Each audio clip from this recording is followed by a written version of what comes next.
we will follow that course outline. उसमें first जो topic था definition of sociology, society और उसके जो components थे, उसके elements थे, we discussed all of those things yesterday. ठीक है. Second topic जो आपका है वो हम आज नहीं पढ़ेंगे. आज हम जो topic पढ़ेंगे that would be regarding culture, जो कि आपका third topic उस course outline में mention हो रहा है. So the purpose to teach you culture today is that it is one of the most important concepts of sociology, and it is used in all other topics as well. And each year in CSS and PMS, you are asked question of culture.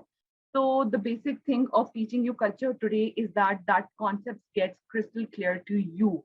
Because वो आगे जो हम topic number 2 जो आज हम miss कर रहे हैं वो उसमें भी use होगा, and that we will study in the next class, right? तो आप लोगों ने साथ साथ मैच करते जाना जो चीजें मैं पढ़ा रही हूँ with the course outline and with your actual syllabus जो भी आप FPSC या PPSC का follow कर रहे हो, ठीक है? So that you need to ensure we're not missing anything, ठीक है? और साथ साथ note making करो ताकि जब मैं आपको क्वेश्चंस, अभी तो कल मैंने होमवर्क आपको नहीं दिया था मगर अब मैं आपको होमवर्क भी दिया करूंगी बिकॉज मैंने आपको क्वेश्चन सॉल्व करना भी सिखाना है.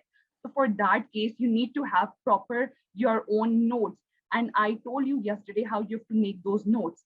तो इसलिए अभी से बना लो, ठीक है, वो different sources use करके, so that when I give you the homework of solving different questions you're able to do it, right? Okay ma'am. Okay ma'am.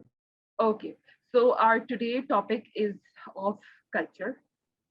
सबसे पहले तो मैं आप लोगों से पूछना चाहूंगी कि जब कल्चर नेम आप लोग सुनते हो तो what do you perceive that what actually culture is? सब मुझे थोड़ा थोड़ा बता दें कि आप लोगों को क्या लगता है, क्योंकि एक कल्चर बहुत इंपॉर्टेंट सी टर्म है और ये बहुत कॉमन टर्म है. हम एक नॉर्मल लैंग्वेज में आम जुबान में रोज बोल रहे थे कि ये तो उनका कल्चर है, ये तो हमारा कल्चर है, हमारे कल्चर में ऐसी चीज नहीं है, यू नो, हम ये बात बोल रहे होते हैं. हम ये किस कॉन्टेक्स्ट में बोलते हैं? आपको कल्चर का मीनिंग क्या आप परसीव करते हैं? मैम ड्रेस कोड जो हम या फिर लैंग्वेज हमारी आ जाती है इसमें, जो हम परसीव कर रहे होते हैं मतलब कल्चर में, जब हम कल्चर का वर्ड सुनते हैं. बिल्कुल ठीक है, ठीक है. These are the very good examples, relevant examples of culture. जिसमें ड्रेस कोड आप कह रही हो आ जाते हैं, लैंग्वेज आ जाती है, बिल्कुल. Ma'am common traditions, customs, codes, values जो होती हैं वो सारे हमारे साथ एक कल्चर के अंदर होती हैं. कलेक्टिवली जो कॉमन कस्टम्स, ट्रेडिशंस, ये चीजें होती हैं. बिल्कुल ठीक मैम है. It could be the lifestyle. Ma'am जो एक सोसाइटी की प्रॉपर जो आप एक कुछ नॉर्म्स वैल्यूज को फॉलो कर रहे होते हैं एक प्रॉपर वे में. फॉर एग्जांपल जैसे हम सिंध की एग्जांपल ले लेते हैं, उनकी एक प्रॉपर टोपी होती है, कोटी होती है, तो वो उनका कल्चर है और वो सारे उनको फॉलो कर रहे होते हैं. एक सोसाइटी से दूसरी सोसाइटी जो है वो कल्चर वेरी भी कर रहा होता है. तो कलेक्टिवली कोई एक सोसाइटी जो ट्रेडिशन नॉर्म्स फॉलो कर रही होती है उसको हम कल्चर कहते हैं. एक मायने से. And can we say these are the practices that we follow in our daily routine? बिल्कुल, ये मिशफात आपने जो बात कही है that is absolutely correct. क्योंकि कल्चर हमारा जो बनता है ना वो अभी हम उसकी आगे जब डिटेल्स में जाएंगे तो आप बात नोटिस करोगे कि वो एकदम अचानक नहीं बनता, वो over the course of time period बनता है और आहिस्ता आहिस्ता जब हम एक प्रैक्टिस करना शुरू करते हैं तो वो चीज हमारा कल्चर बनता है. आपने बात बिल्कुल ठीक की है. Mehwish, you want to say something? Yes ma'am, culture कुछ रूल्स एंड रेगुलेशंस भी हो सकते हैं हमारी सोसाइटी में. ठीक है, ठीक है, ठीक है. रूल्स और रेगुलेशंस भी हो सकते हैं. देखिए, आप सबने जो भी कल्चर के बारे में बात की है बिल्कुल ठीक की है. किसी ने लैंग्वेज की बात की है तो किसी ने कहा है कि हम ओवर द टाइम पीरियड इसको सीखते हैं, उस पर प्रैक्टिस करते हैं. किसी ने नॉर्म्स की बात की है, किसी ने रूल्स और रेगुलेशंस की बात की है. ये सब कल्चर के अंदर ही आ जाता है and this all is part of culture. मगर जो अब एक्चुअल डेफिनेशन कल्चर की होती है या एक्चुअल कॉन्सेप्ट कल्चर का होता है, अब आप जब अगली बार वर्ड बोलोगे ना किसी को ये तो चीज हमारे कल्चर में नहीं है, ये चीज हमारे कल्चर में है, तो अब आपको कल्चर की डेफिनेशन और उसका मीनिंग क्लियर होगा. तो अब आप जब बोल रहे होगे so this thing will make sense to you as well as to your audience. ठीक है, तो हम उसको थोड़ा बुक्स के पॉइंट ऑफ व्यू से या सोशियोलॉजिस्ट के पॉइंट ऑफ व्यू से देखते हैं कि वो कल्चर को कैसे परसीव करते हैं. Because culture is one of the most important concept in sociology. If you're studying sociology, तो इसमें सबसे important concept होता है. So according to sociologists, ठीक है, या different books, culture refers to the cumulative deposit of knowledge, experience, beliefs, values, attitudes, meanings, hierarchies, religion, notions of time, roles, spatial relations, concepts of the universe, and material objects and possessions are required and possessions acquired by a group of people in the course of generation through individual and group striving. अब ये बहुत लंबी बात की हुई है, ठीक है, मगर जो अभी हमने सबने डिस्कशन की है ये बात बिल्कुल वही हुई है कि कल्चर के अंदर क्या कुछ आ सकता है. वो कहते हैं क्यूमुलेटिव डिपॉजिट है. क्यूमुलेटिव डिपॉजिट मींस इसके अंदर मल्टीपल बहुत ज्यादा चीजें ऐड ऑन करके इंक्लूड होती है, जिसमें आपका नॉलेज, ठीक है, नॉलेज भी आ जाता है, आप लोगों के जो एक्सपीरियंसेस हो जाते हैं, ठीक है, वो आ जाते हैं, आप लोगों के सर्टेन बिलीव्स होते हैं वो आ जाते हैं, आपकी वैल्यूज आ जाती हैं, आप लोगों के रवैये किस तरह के, एटीट्यूड किस तरह के है, वो भी कल्चर में आ जाता है, ठीक है. मीनिंग्स, आप हर चीज को क्या मीनिंग अटैच करते हो, जैसे कि फॉर एग्जांपल मैं मीनिंग से रिलेट करूंगी बात, जैसे हम मुस्लिम्स के लिए हजर अस्वद इट्स अ स्टोन, ठीक है, वो that is a sacred stone, और हमारे लिए that is of immense value. Why? Because prophet peace be upon him he kissed that stone, ठीक है. तो हमने वो है तो वो कहने को एक स्टोन, मगर क्योंकि हमने उसके साथ एक सेक्रेड मीनिंग अटैच किया हुआ है, तो it is part of our culture, of Islamic culture, कि हम हजर अस्वद को भी रिस्पेक्ट दें और उसको चूमें, ठीक है, whenever we go to Mecca मोज़मा फॉर उम्रा और हज, तो हमारी कोशिश होती है कि हम उसको किस करें. क्यों? क्योंकि हमने उसके साथ एक सीक्रेट मीनिंग अटैच किया हुआ है, and this has become part of Islamic culture. तो वो कह रहे हैं कि कल्चर में कोई भी ऐसी चीज आ जाती है जिसमें कोई नॉलेज होता है, आपकी बिलीव्स, वैल्यूज, आपकी मीनिंग्स हो जाती हैं, आपकी हायरार्कीज हो जाती हैं. हायरार्कीज बहुत इंपॉर्टेंट बात है. देखो, हायरार्की से क्या मुराद है कि मेरा क्या कल्चर है, मेरा कल्चर वो है जो मेरे पेरेंट्स फॉलो करते, मेरे पेरेंट्स क्या फॉलो करते थे, जो उनके पेरेंट्स फॉलो करते थे, मेरे जो एंसेस्टर से कंटिन्यू होके आ रहा है, एक हायरार्की में चल रहा है, मेरे ग्रैंड पेरेंट्स, मेरे ग्रेट ग्रैंड पेरेंट्स से लेके मुझ तक, ठीक है, या मेरे आगे बच्चों तक. So this all would come into hierarchy, और हम सब एक कल्चर फॉलो करते हैं, एक कोई तरीका फॉलो करते हैं. उसमें हमारा खाने पीने का कल्चर भी हो सकता है, हमारा उठने बैठने का कल्चर भी हो सकता है, या हमारा कुछ लेने देने का, ये शादी कैसे सेलिब्रेट करते हैं, इस सब का कल्चर या ट्रेंड आप कह लो, वो होता है, ठीक है. तो हायरार्कीज में भी कल्चर वो कहते हैं लगता है, रिलीजन में भी कल्चर लगता है, जैसे कि हजर अस्वद की मैंने आपको एग्जांपल दी, that is relevant over here as well. फिर नोशन ऑफ टाइम, वक्त के साथ साथ भी कल्चर आपका लगता है. जैसे मेरे जो ग्रैंड पेरेंट्स हैं उनके टाइम कुछ और था, मगर और उनका कल्चर कुछ और था, मेरा टाइम आज कुछ और है. आज इंटरनेट का दौर बहुत स्ट्रांग है, आर्टिफिशियल इंटेलिजेंस है, ग्लोबलाइजेशन, टेक्नोलॉजी का दौर है, 21st सेंचुरी है, तो हमारा कल्चर जाहिर है ज्यादा एफिशिएंट है. अब हम जूम पे क्लासेस करते थे, तो मेरे ग्रैंड पेरेंट्स के दौर पे ऐसे तो नहीं होता था, वहाँ पे स्कूल जाना इटसेल्फ वाज अ ब्लेसिंग, तो ऐसे ऑनलाइन क्लासेस लेना तो दूर की बात है, ठीक है. तो कल्चर वो कहता है कि it is also about the notion of time, कि टाइम कैसे कैसे बदल रहा है, ठीक है. आपके फिर रिलेशंस की बात आ जाती है. कल्चर इज समथिंग जो कि आपके रिलेशंस में भी इन्वॉल्व होता है. हमारा जो हस्बैंड और वाइफ का रिलेशन ही आप ले लें, ठीक है, वो हमारे, अगर हम पेरेंट्स के वक्त से कंपेयर करें अपना, ठीक है, इफ यू आर मैरिड, तो उनका जो रिलेशन था और हमारा रिलेशन बहुत फर्क है, ठीक है. अब हमारे में ज्यादा मटीरियलिस्टिक चीजें आ जाती हैं, बातें आ जाती हैं, या जो वाइफ्स होती हैं वो ज्यादा, वो भी आपका हाउस जॉब, वो हाउस वर्क नहीं करती, हाउस वाइफ नहीं होती हैं, वो भी जॉब्स करती है. Whereas अगर हम अपनी मदर्स को देखें तो तब ट्रेंड ये रिलेटिवली कम था कि वो हाउस वाइफ हो, ठीक है, तो और वो जॉब्स करें, तब ये ट्रेंड कम था. तब ट्रेंड ज्यादा था कि वो हाउस वाइफ हो. अब ट्रेंड कम है कि हाउस वाइफ होने का ट्रेंड कम है. तो आपका जो रिलेशनशिप है ना, वो भी कल्चर के तहत चेंज होते हैं. क्यों ये अब चेंज आया है? क्योंकि अब हमारे कल्चर में ओवरऑल चेंज आ गया है कि अब लड़कियां काम करती हैं वो इतना हाउस वाइफ नहीं होती हैं, ठीक है. तो कल्चर इज ऑल्सो आपके रिलेशनशिप्स में भी आ जाता है. तो कॉन्सेप्ट ऑफ यूनिवर्स, जो यूनिवर्स रिलेटेड कॉन्सेप्ट है, चाहे आपका एटमॉस्फेयर हो, या अब हम कहते हैं ग्लोबल वार्मिंग हो रही है, ठीक है, ग्लोबल वार्मिंग में हम कहते हैं मेल्टिंग ऑफ ग्लेशियर्स हो रहा है, राइज इन टेम्परेचर हो रहा है, गर्मियां बहुत ज्यादा बढ़ चुकी हुई हैं, तो उसके अकॉर्डिंगली हमने एयर कंडीशंस और पता नहीं आपका हो डिस्पेंसर्स, तो कूलर्स और पता नहीं कौन कौन सी हमने टेक्नोलॉजी नहीं अब की, ठीक है, इन्वर्टर, एसीज जैसे आ गया. ये अब हमारा कल्चर बन गया कि हमने एसी में बैठना है, ठीक है, और हमने इस यूनिवर्स की जो चेंजेस हैं वो उनको भी अपने अंदर अडेप्ट किया है, और उनको अडेप्ट करते करते हम अपने कल्चर में चेंजेस लेके आए. जैसे हमारे पेरेंट्स या ग्रैंड पेरेंट्स के जमाने में, क्योंकि यूनिवर्स में तब ग्लोबल वार्मिंग इतनी ज्यादा नहीं थी, तो समर्स आते भी थे तो वो लोग इतना एसी में नहीं बैठते थे जितना हम बैठ रहे हैं, क्योंकि ये overall change over the time हमारे कल्चर में आया. तो वो कहते हैं कि कल्चर हमारी कॉन्सेप्ट ऑफ यूनिवर्स पे भी अप्लाई होता है, ठीक है. जितने भी यूनिवर्स में ओवर द टाइम जो चेंजेस आ रही हैं ये वहां पे भी अप्लाई होता है, ठीक है.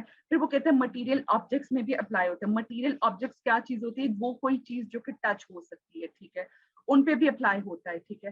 पोजेशंस पे अप्लाई होता है, पोजेशंस जो कि डिफरेंट ग्रुप्स ने एक्वायर किया होता है, हर चीज पे वो कहता है कि कल्चर आपका अप्लाई होता है, चाहे कोई इंडिविजुअल हो चाहे कोई ग्रुप हो. It is applied like everywhere. तो जो उसने आपको ये, अब मैं बात हाईलाइट करती हूँ ओवर हियर, तो बेसिकली क्यों देती रहती जो मेरे जहन में उस टाइम आ रही थी, मगर सोशियोलॉजी एक ऐसा सब्जेक्ट है कि आपको इसके ऊपर एग्जांपल सोचनी नहीं पड़ेंगी. You know they come into your mind naturally, और आप उन इंसिडेंट से अपनी रोजमर्रा की जिंदगी से यूर फेमिलियर. बिकॉज मैंने कल ही आपको बताया कि सोशियोलॉजी है क्या, what ever is happening in your surrounding, जो आजकल भी हो रही है, जो पहले भी हो चुका है और आपने अपनी आंखों से देखा है, बस उसको आप एग्जाम्पल्स देकर सपोर्ट करोगे. तो इसलिए there endless examples in sociology, ठीक है, एंडलेस एग्जांपल. आप अपने आर्ग्यूमेंट को बहुत ज्यादा एग्जांपल से जस्टिफाई कर सकते हो. तो हिरा ने इन्होंने वो रिसेंटली जो भी देखा था, इनको पता था, तो she has quoted this example, good enough, very good, very relevant example. So this is how you have to come up with examples. मेरे जहन में जो जो एग्जांपल्स आती हैं मैं बैठे बैठे यहाँ बनाती हूँ, ठीक है, just because these are the core concepts, और वो बैठे बैठे examples आ जाती है. Similarly, when you will go into your paper and you will attempt sociology paper, so naturally different examples will come into your mind, ठीक है. वो आप उस टाइम इतने पॉलिश हो चुके हुए होते हो और आपको इतना डेप्थ में सब्जेक्ट आ गया होता है कि वो एग्जांपल्स क्रिएट करना आपके लिए कोई हरकुलियन टास्क नहीं होता. करेक्ट. देन अब मैंने आपको जैसे बोला कि language is also learned and eating habits are also learned, ठीक है. So, these are few examples of culture is learned, okay, which is one of the characteristics of culture. Number 2 characteristic of culture is that culture आपका variable होता है, ठीक है.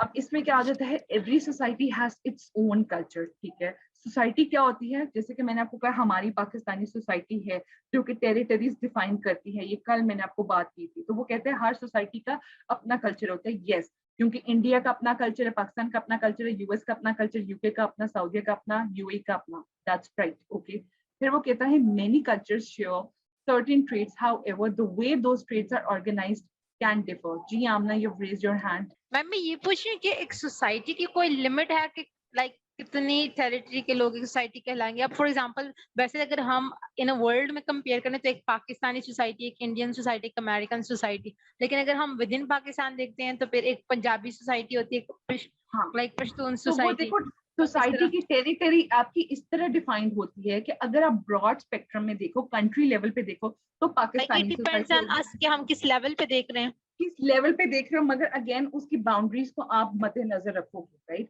मगर अगर आप पाकिस्तान के अंदर भी डिफरेंट टेरिटरीज की बात करो, तो since we have like 4 provinces over here, तो हर प्रोविंस की आप कह सकते हो उनकी टेरिटरीज अलग हैं, तो इसीलिए उनकी सोसाइटीज अलग है. आप कहोगे केपीके की पठानों की सोसाइटी अलग है, बलोचियों की सोसाइटी अलग है, पंजाबियों की सोसाइटी अलग है, ठीक है. फिर इसी तरह जब आप उन प्रोविंसेस के अंदर फर्दर अगर जाओगे, ठीक है, तो आप डिफरेंट फैमिलीज पे चले जाओगे. मैं बात करूंगी हमारी सोसाइटी में ऐसा होता है, मतलब कि जो मेरे रिश्तेदार, मेरे जो इमीडिएट रिलेटिव्स ये वो आ रहे होते हैं, मैं फिर उस कॉन्टेक्स्ट में ले जाऊंगी, मैं उतने जोग्राफिकल टेरिटोरियल एरिया पे ले जाऊंगी, उसको सोसाइटी अपनी समझ रही होंगी कि मेरी सोसाइटी में ये होता है तो वो होता है. मगर अगर मैं ब्रॉड स्पेक्ट्रम में कहूंगी तो मैं कहूंगी पाकिस्तानी सोसाइटी, ठीक है, और हम सब उसका हिस्सा है.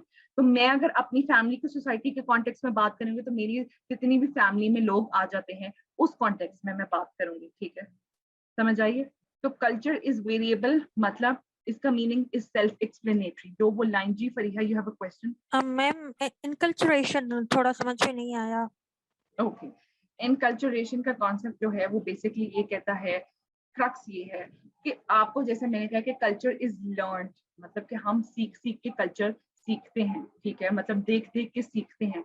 हमारे पेरेंट्स ने हमें खाने पीने की हैबिट सिखाई, हमें उन्होंने लैंग्वेज सिखाई, उर्दू सिखाई, बोलनी सिखाई, तो ये देख के हमने सीखा. तो इस प्रोसेस को, जो लर्निंग का प्रोसेस होता है ना कल्चर को, उसका नाम है एनकल्चरेशन, ठीक है. ये एनकल्चरेशन का बेसिक कॉन्सेप्ट है, right.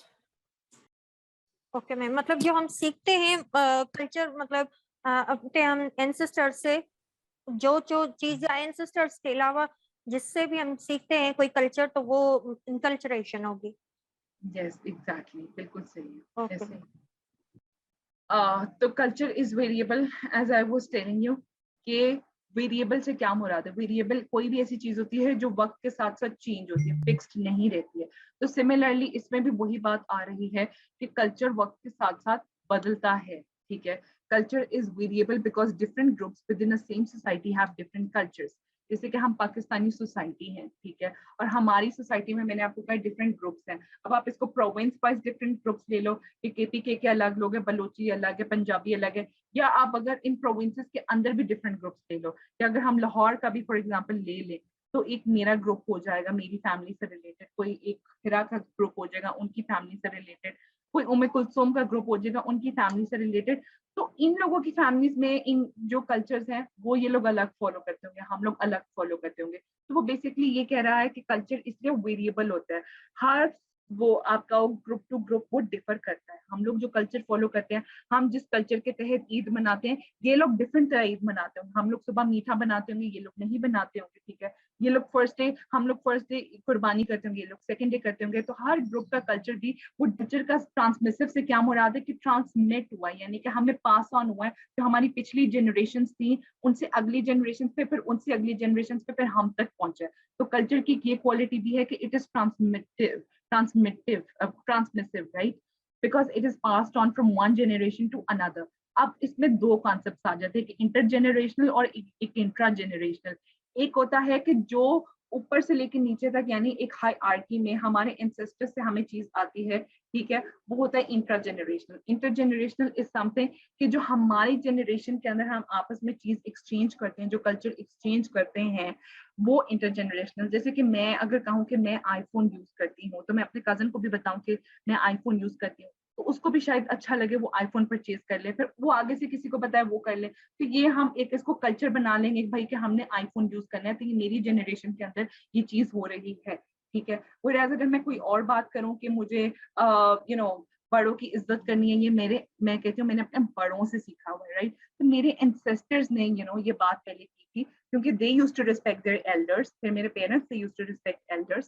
So that is why मैंने इंट्रा जनरेशन, मैंने ओवर द टाइम उनसे ये बात सीखी हुई है, ठीक है. तो इसलिए हम कहते हैं कि कल्चर ट्रांसमिटेड भी होता है, वो with in generations pass on होते हैं. आपकी एग्जिस्टिंग जनरेशन में भी पास ऑन होता है, और आपसे जो पहले वाली जनरेशन होती हैं उसमें भी पास ऑन होके आपके पास आता है. So it is transmissive.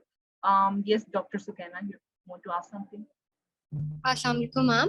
मैंने ये कहना है कि फॉर एग्जांपल जैसे बैकवर्ड एरियाज में गांव वाले लोगों का कल्चर था कि वो लोग बच्चों की शादी जल्दी कर देते थे. So can we also quote that? Yes, you can quote this. Dekho, as long as whatever you think is relevant to the topic which you're writing, with the things or the concept which you're quoting in your paper, and whatever the examples come into your mind, definitely.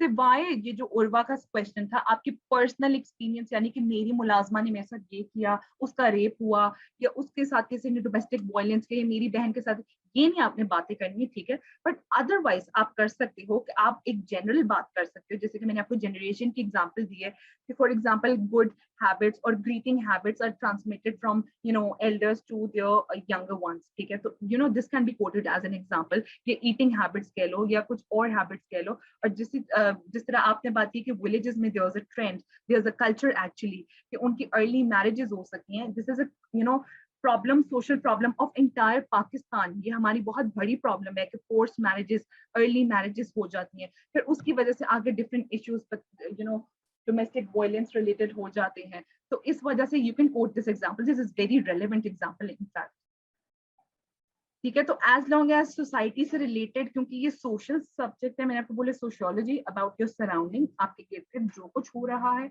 कुछ भी coat कर सकते, सिर्फ ये नहीं कि अपने personal experience ही करने, उसके अलावा you can coat like anything, any example. और ये एग्जामिनर को बहुत अच्छा लगेगा कि आप इसको नेचुरली जस्टिफाई कर रहे हो. जी Hira Hafeez, you want to ask something? Yes ma'am, आप कहना ये चाह रही हैं कि हम जनरल जो सोशल एग्जांपल्स हैं वो कोट कर सकते हैं, ना कि अपने पर्सनल एक्सपीरियंसेस? हाँ, जैसे कि मैं आपको कहूँ कि मैं कहूँ मेरी बहन बहुत अच्छी है, ठीक है, या मेरी बहन के साथ डोमेस्टिक वायलेंस इशू हुआ है, मैं ये बात ऑब्वियसली नहीं कह सकती. Why does examiner would care कि मेरी बहन कौन है.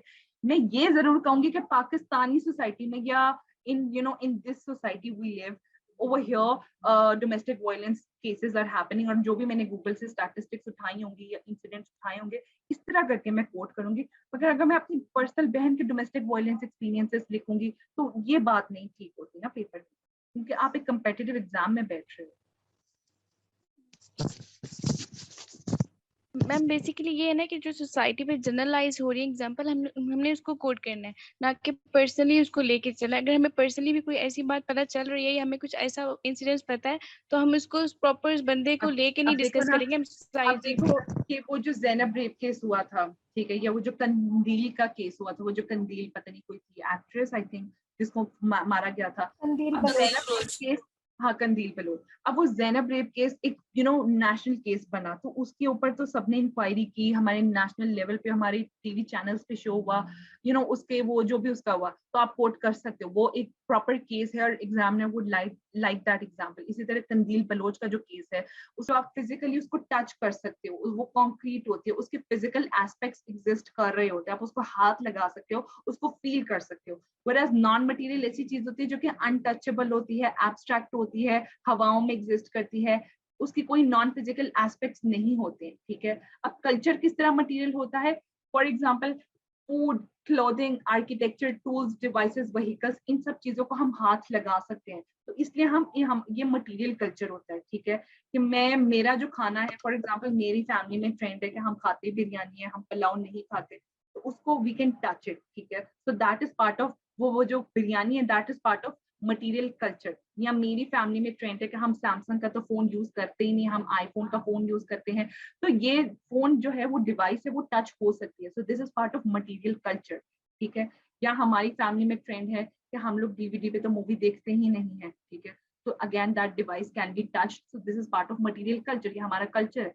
नॉन मटेरियल कल्चर में क्या आ जाती हैं, आपकी नॉर्म्स, आपकी बिलीव्स, आपकी कस्टम्स, आपकी वैल्यूज, आपकी लैंग्वेज, शायद आप जो बोल रहे हो अपनी जुबान से वो आप टच नहीं कर सकते हो, ठीक है। या आपकी जो नॉर्म्स यानी कि जो आदत होती हैं, जो नॉर्मली ट्रेंड्स होते हैं आपकी फैमिली के अंदर फॉलो किए जाते हैं, वो अनटचेबल होते हैं, वो एब्स्ट्रैक्ट होते हैं, आप उनको फील महसूस जरूर कर सकते हो मगर आप उनको हाथ लगा के टच नहीं कर सकते, तो आप उन्हें कहते हो वो नॉन मटेरियल कल्चर में आ जाती है, ठीक है।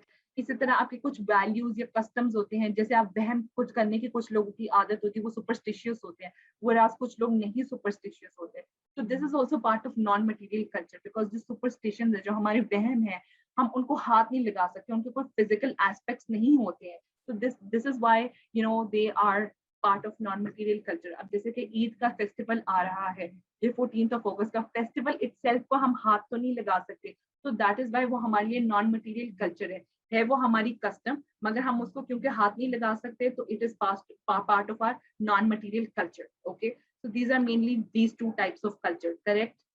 Any problem in this? Ma'am non material culture में ये फनरल प्रेयर्स भी आ सकते हैं, like Muslim offer funeral prayers while जो हिंदूज होते हैं वो सख्ती करते हैं, बिल्कुल ओके। Part of, yes. अक्सर जी आप पूछें। मैंने थोड़ा सा नोट्स मेकिंग के हवाले से पूछना था। आपने कल बताया था कि जिस तरह हमने कल्चर की डेफिनेशन पढ़ी है, तो उसके अलावा हम डिफरेंट ऑथर्स की डेफिनेशन देख के जो है वो लिख सकते हैं नोट्स मेकिंग में।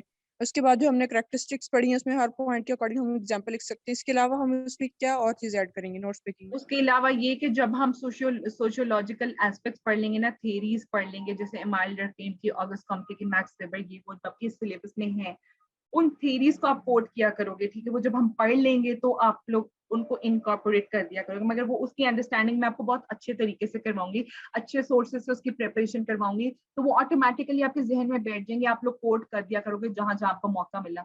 उसके अलावा ये आपने डेफिनेशंस करनी है, एग्जांपल्स करनी है, थ्योरीज करनी है। एंड नंबर 4 इज दैट कि आपने फॉरेन ऑथर्स की बुक्स में, जैसे मैंने आपको कहा कि मैं आपको नेम्स नेक्स्ट क्लास में डिस्कस करूंगी, मैं आपको उसमें हाईलाइट करवा दूंगी, इस बुक का ये टॉपिक पढ़ लो, इस बुक का ये टॉपिक पढ़ लो, ताकि आपको पूरी पूरी बुक्स ना पढ़नी पड़े, तो वहां से कंटेंट आपने उन टॉपिक्स का एक्सट्रैक्ट करना होगा, ओके। फॉर एग्जांपल कल्चर का टॉपिक है, मैं आपको किसी बुक से कहती हूँ ये पढ़ लो, तो वहां पे कल्चर से रेलेवेंट चीजें जो आपके सिलेबस से रेलेवेंट आपको लगती है, मैं आपको कहूंगी एक्सट्रैक्ट कर लो, तो वहां पे you can coat in your paper कि अकॉर्डिंग टू दिस बुक, जो कि फॉरेन ऑथर के बुक का नाम होगा और उसकी बुक का नेम होगा, और आप बात कोट कर सकते हैं कि वो ये कह रहे हैं, as it is inverted commas में नहीं करनी, it can be in your own words, मगर हाँ अगर आप किसी सोशियोलॉजिस्ट की डेफिनेशन को एज इट इज उठा रहे हो, that has to be word to word, तो वो आपको इन्वर्टेड कॉमर्स में मेंशन करना होगा, बिकॉज जो सोशियोलॉजिस्ट की डेफिनेशंस होती हैं they are like for every time, मतलब they are for all time, you cannot change it, they cannot be changed over the time, और उनको आपने as it is quote करना होता है, उनको आप अपने words की addition subtraction नहीं कर सकते, ठीक है। मगर ये वाली जो बात आप डिफरेंट बुक्स की उठा के करोगे, this can be in your own words, मगर हाँ आप उस ऑथर का या उस बुक का नाम you can coat over here, right. Okay ma'am, तो मैम मतलब कि इस जी मैम मतलब कि इसका मतलब है कि एक टॉपिक जो है, अगर हम आज जैसे अभी ये 2 लेक्चर्स हो गए हैं, तो इसका मतलब है कि हमें इसके लिए थोड़ी जगह छोड़ देनी चाहिए, टाइम के साथ साथ हमने और चीजें भी इसमें ऐड करते जाना है अभी। उसमें आपका ज्यादा से ज्यादा सिर्फ थीरीज लगेंगी और कुछ नहीं आपका लगेगा। थीरीज अगर आप बाद में भी अलग से अच्छे से प्रिपेयर किया होगा और आप आंसर जब लिख रहे होगे तो ऑटोमेटिकली इनकॉर्पोरेट हो जाएगी। आप छोड़ दो वैसे जगह, मगर अगर नहीं भी छोड़ोगे तो कोई इसमें नुकसान नहीं है, मगर हाँ ये जो बुक्स के रेफरेंसेस डालना, एग्जाम्पल्स डालना, ये सारी चीजें तो, और ये स्टैटिस्टिक्स मैंने आपको कहा था डालो, तो ये तो अब आप साथ साथ कर सकते हो ना। मैम मैंने एक क्वेश्चन पूछना था कि मैम कल जो मैंने नोट्स बनाए थे, एक आपके नोट्स वो भी माशाल्लाह ओरिएंटेड थे, डिटेल ओरिएंटेड, और मैंने फिर जो है वो इंटरनेशनल ऑथर से प्रेफर करके और वो नोट्स बनाए थे। मैम इज दिस इनफ या फिर मैं और भी कुछ करूँ? देखो मेरी बात सुनो, जहां जहां आपको खुद फील होता है कि यहाँ आपने टॉपिक को सही से कवर कर लिया है, यहाँ आपको बाकियों से आपका स्टैंड आउट कर रहा है, कुछ गूगल के सोर्सेज यूज कर लिए, तो अगर आपको वो, या आपने थीरीज कोड कर ली, स्टैट्स कोड कर ली, एग्जांपल्स कोड कर ली, एज लॉन्ग एज आपने ये चीज इनकॉर्पोरेट कर ली है तो आपको खुद ही सेटिस्फैक्शन हो जानी चाहिए। देखो मैंने आपको 4 चीजें बता दी हैं अपना पेपर एक्सेप्शनल बनाने की, मैं रिपीटेडली आज भी मैंने बात आपको बना दी है, ठीक है, तो फिर आप कर लो उनको इनकॉर्पोरेट ना। मैं ये नहीं कहती वो चारों चीजें करो, 4 में से 2 भी करोगे किसी सवाल में तो it would make a lot of difference. Ma'am yes ma'am.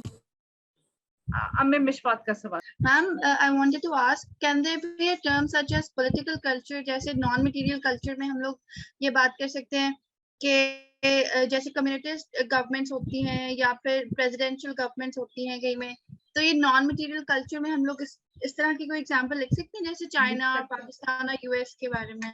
Absolutely, why not? You can write this. If this is the culture of US, that they have a presidential system of governance, you can quote such examples. You know, what I've told you, other than your personal experiences, the overall generic and the current affairs related, examples, you can quote all of them. तो ठीक है, इसके लिए मैं homework आपको पहले ऐलान कर दूं कि हमने आज पढ़ा है यहाँ, starting from the definition of culture from here, 1, 2, 3, 4, 5, 6 and 7. You've started the definition of culture, characteristics of culture and types of culture. ठीक है, इनके ऊपर हर एक चीज पे आपने you have to come up with examples. ठीक है, whatever the examples come into your mind, so that we can have a discussion in the next class, ताकि आप लोग को एक crystal clear हो जाए कि examples कौन सी incorporate करनी है, कौन सी नहीं, ताकि जो गलत example लेके आएगा मैं उसको वहीं रोकूंगी, तो इससे सबको clarity होगी कि कौन सी करनी है कौन सी नहीं, और ये आपके बल्कि उसमें बैंक में add on करेंगी examples, ठीक है, या Yes, आपकी ma'am. Ji Rimsha. Ma'am, my question was also the same because I used to make notes. So I was just asking that if we go with the note making of culture, so will it be like first give the introduction, then definition, देखो and मेरी then... बात सुनो, what I used to do personally for note making is that if I am making note not only of sociology, of any subject, what I used to do is that I used to follow one standard book. Book was mandatory for me, ठीक है, that could be a common book, वो follow करो। Why? Because it goes as per your syllabus. तो मुझे ये होता था कि मैं अपने सिलेबस से कोई चीज मिस नहीं कर रही, ठीक है। फिर मैं देखती थी कि इसमें ये चीज कम है, इसमें ये चीज सब यूज कर रहे होंगे, फिर मैं जो डिफरेंट 2-3 ऑथर्स में फॉलो करती थी, उनके वो बुक्स में वो फलाना टॉपिक देख लेती थी कि ये वाला, जाहिर है वो एज पर सिलेबस नहीं चल रही होती है, उसमें जो आपकी कोर्स बुक के सिलेबस के अकॉर्डिंग टॉपिक्स है वो उसमें सारे नहीं होते, उसमें कोई एक आधा टॉपिक मैचिंग होता है। फिर वो टॉपिक निकालती थी, उसमें से जो मुझे रेलेवेंट बातें लगती थी मैं वहां वो कोट कर दिया करती, ठीक है।